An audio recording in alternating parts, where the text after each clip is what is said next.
สบายดีทุกคนตอนนี้เรากำลังย่างไปเบิ่งพระเจ้าของแหอยู่น้ำสวยเขตบ้านเกียน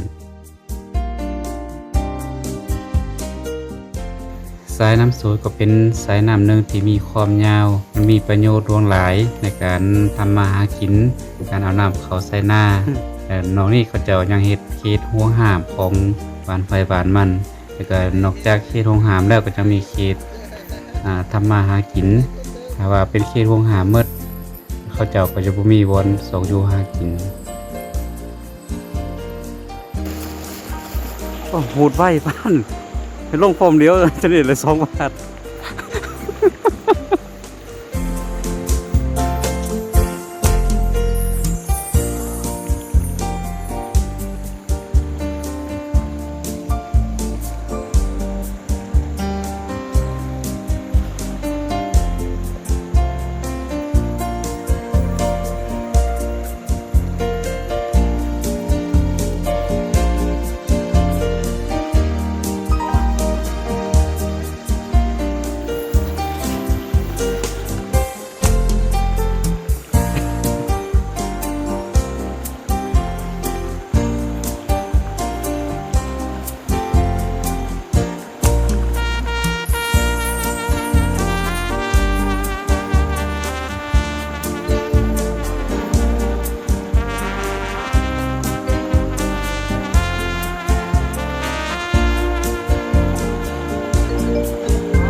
แฮนี่ลงอ่ะทีมา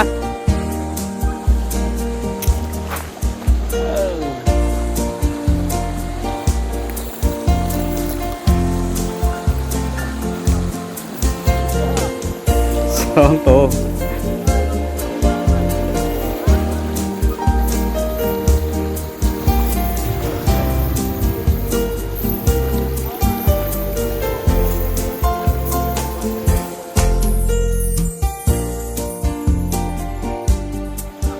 เอามา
ตอนนี้ก็เป็นเวลา 11 โมง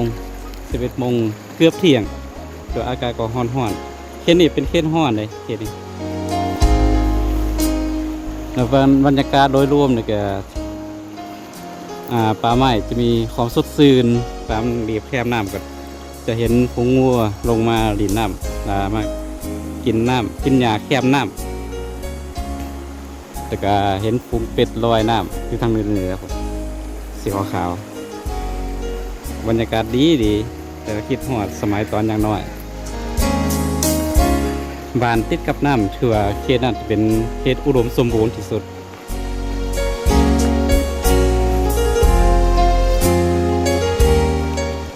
คือก็จะว่าในน้ำมีป่าในน้ำมีเขาอาศัยการดำรงชีวิตโดยธรรมศาสตร์มีน้ำใหญ่ปานใดแห้งคักจะมีป่าอุดมสมบูรณ์ป่าหลากหลายสายพันธุ์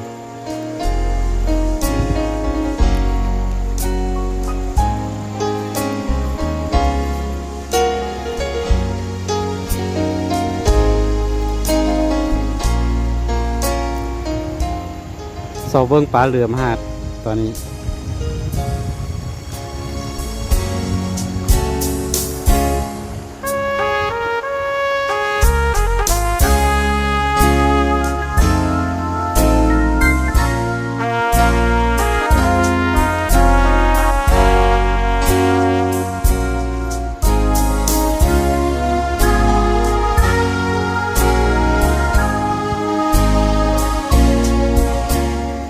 แถวนี้จะมีสไลด์มันแปลคิง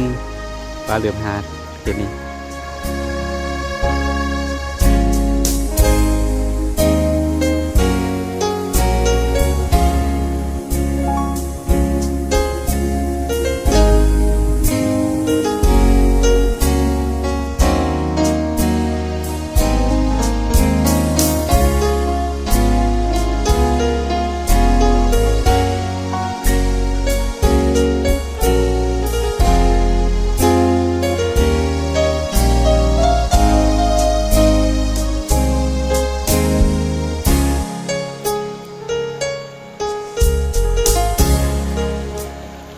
แล้วสำหรับบ้านเกียนในเนาะบ้านเกียนเป็นบ้านน้อย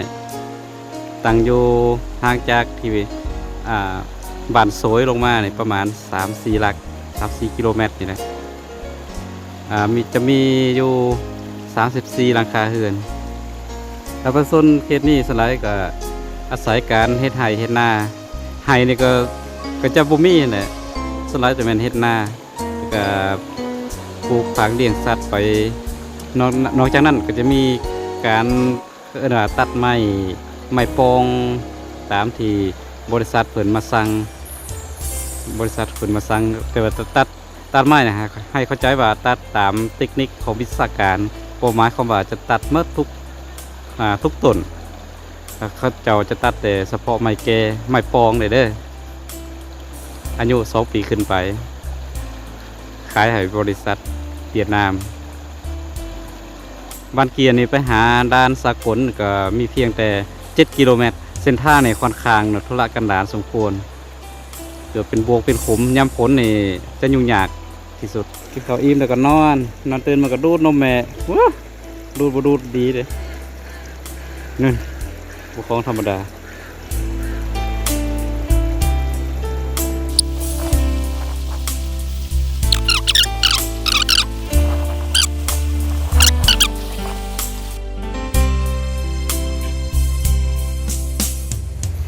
เพิ่งจากสภาพแล้วเลยมันปีนี้อาจจะมีน้ำนองสมควรเลยว่าร้อนทรายเกิดมาหอดถึงปานนี้น้ำอาจจะหลาดถึงปานนี้เลย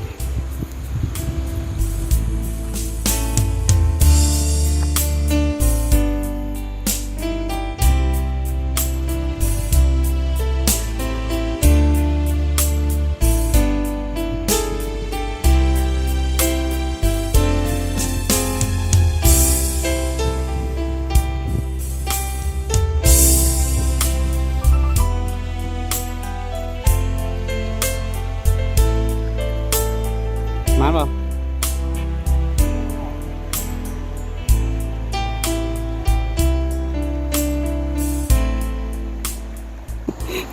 ขอบตัวเยอะหรือว่าจับหัวเบนหาง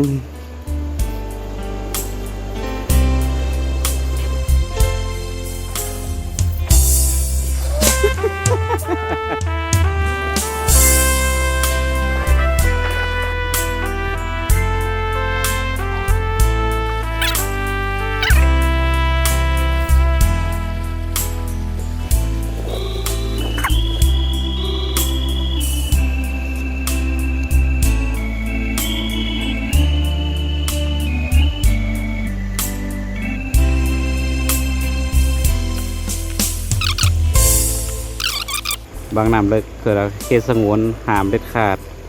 แต่ว่าคาตีนหาดนี่ลงมาเกินว่าเขตหากินปลามันจะพันอยู่เบื้องเทิงแล้วก็จะลงมาลินอยู่หลุมพี่ถ้าเป็นเขตห่วงหามมืดเลยประชาชนก็จะบ่มีบอลทำมาหากิน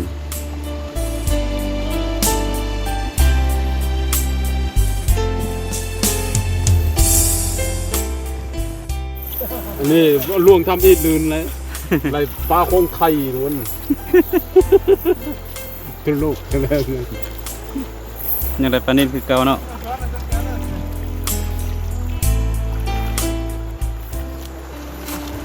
หมูตาแตก เหลืออยู่ ต้องโชงก่อนบ่ ปะติด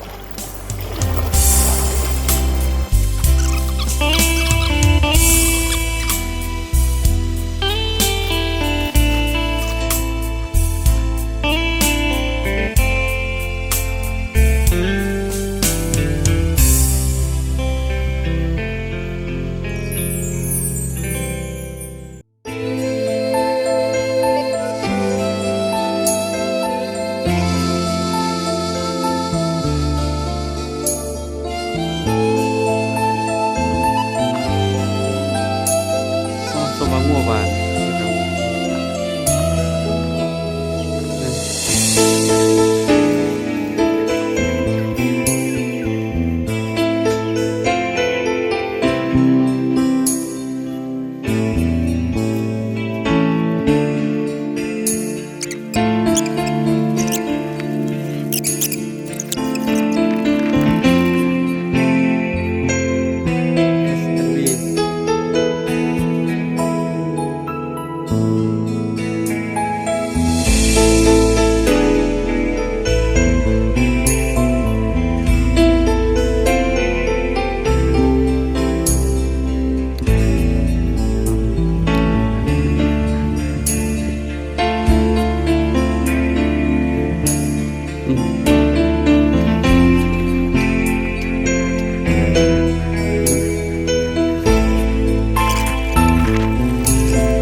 นี่ก็แม่นการสอกอยู่หากินการขวางแหแทมองอยู่เขตนำสวย